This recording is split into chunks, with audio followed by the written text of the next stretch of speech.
Kembali lagi di acara paling seru yang hadir setiap minggu pagi. Apalagi lu bukan Domipa, Dongeng Minggu Pagi. Di sebuah danau yang jernih dan penuh tanaman air, hiduplah seekor ikan kecil bernama Ino. Ia berwarna kuning yang cerah sekali. Ia ini amat penasaran dengan dunia sekitarnya. Ino ini terkenal baik hati, namun dianggap teman-temannya terlalu kecil. Pada suatu pagi, Ino berenang riang sambil mengejar gelembung. Hahaha, lihat gelembungku, kata Ino. Tiba-tiba muncullah si Dodo, si ikan lele. Tubuhnya besar dan kumisnya panjang. Ino, kamu ini terlalu kecil untuk bermain jauh dari rumah, kata si Dodo. Ino kemudian tersenyum. Aku kecil, tapi aku bisa menjaga diri kok. Di tengah danau ada gua yang gelap. Kemudian Rara, si ikan cupang, bilang, ini tempat berbahaya loh teman-teman. Kemudian si Tono menambahkan, katanya ada arus yang kuat. Ino hanya mengangguk, meskipun rasa penasaran tetap ada. Kemudian di sore hari air danau tiba-tiba bergejolak.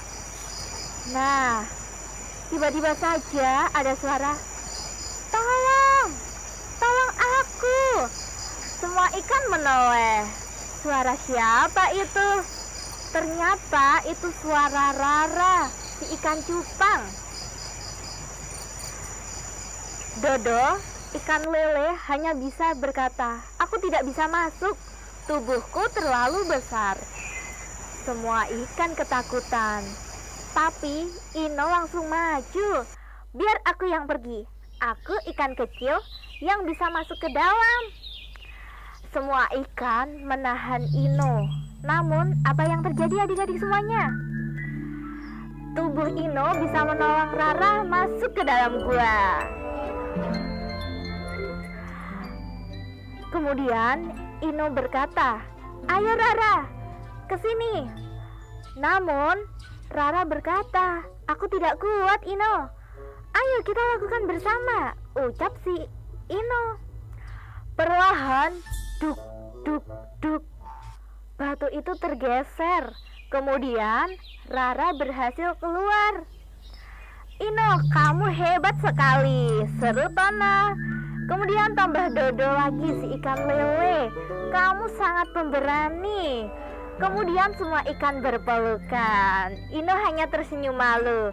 Aku memang kecil, tapi bukan berarti aku tidak melakukan hal besar.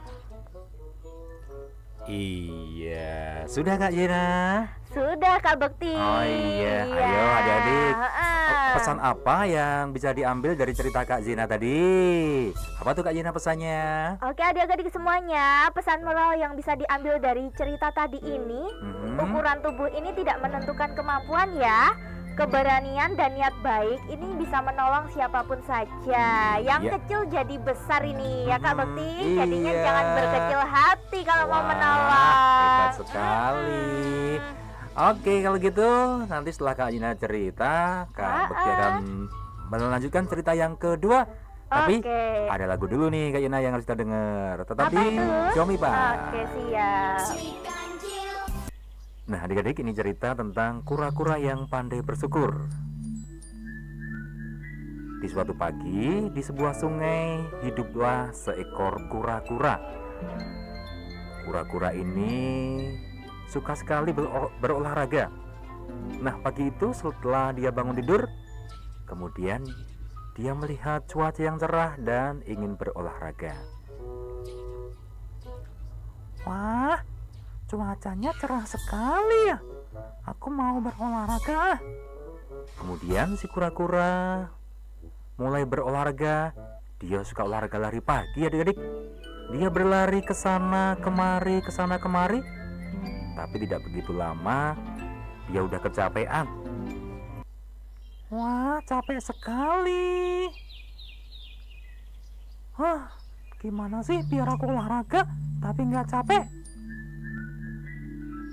Sembari kura-kura berpikir, karena dia kecapean, tiba-tiba dari kejauhan terdengar derap seekor kuda. Ih.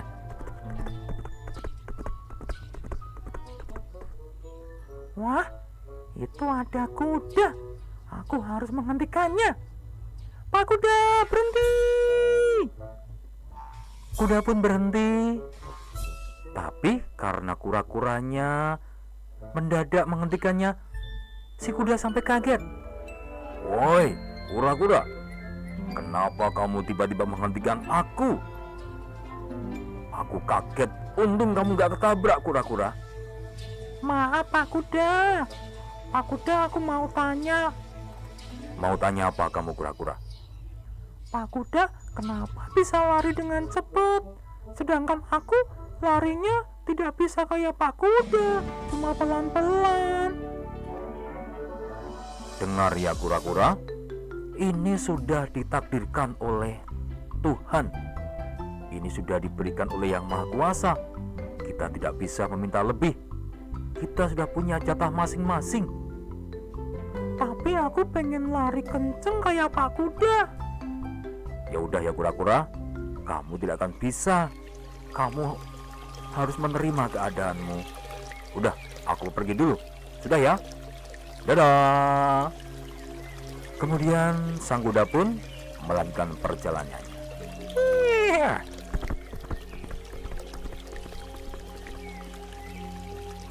Wah, enak sekali ya jadi kuda. Dia bisa lari dengan cepat. Aku punya ide. Aku harus membuang cangkangku ini agar tidak berat.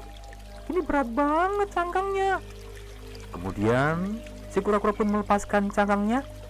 Dan benar saja, ketika cangkangnya kura-kura terlepas, dia bisa lari dengan cepat dan dia sangat bahagia sekali. Ini aku senang banget. Aku sekarang bisa lari dengan cepat. Yeay!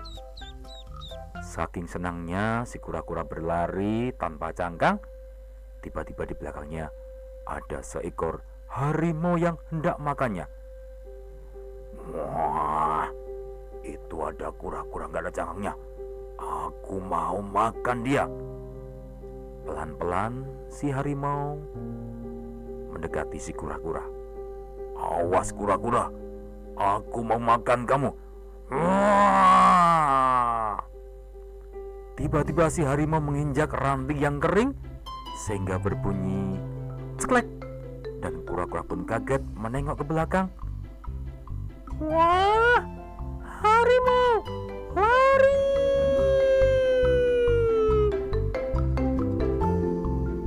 Akhirnya si kura-kura dan harimau pun kejar-kejaran. Tapi untungnya si kura-kura berhasil menyelamatkan diri dan akhirnya kura-kura pun selamat. Untung aku bisa selamat. Seandainya aku punya cangkang, pasti kura-kura akan lebih kuat, bisa menghadapi mara bahaya. Dan harimau pun pasti gak mau makan aku karena cangkangku ini keras. Nah adik-adik, tadi si kura-kura kurang bersyukur sehingga dia membuang cangkangnya, membuang rumahnya yang itu sebagai perlindungannya dari mangsa yang hendak memakannya. Sekarang si kura-kura pun bersyukur dan dia menerima keadaannya meskipun badannya harus berat karena kemana-mana harus menggendong rumahnya, menggendong cangkangnya, tapi ternyata cangkangnya sangat berguna. Nah adik-adik, jangan jadi anak yang kurang bersyukur ya kayak si kura-kura tadi. Jadilah anak yang pandai bersyukur dan menerima apa yang sudah Tuhan anugerahkan kepada kita semua. Ya, Kak Bekti. Dan terus dong Iba, dongeng minggu pagi hanya di 942 FM Radio Persatuan. Oke adik-adik semua, jaga kesehatan ya, dan tetap baik sama teman-teman nih. Dan selamat menikmati hari Ibu. Sampai ketemu lagi minggu depan Di Domipa, dongeng minggu pagi. Wassalamualaikum warahmatullahi wabarakatuh.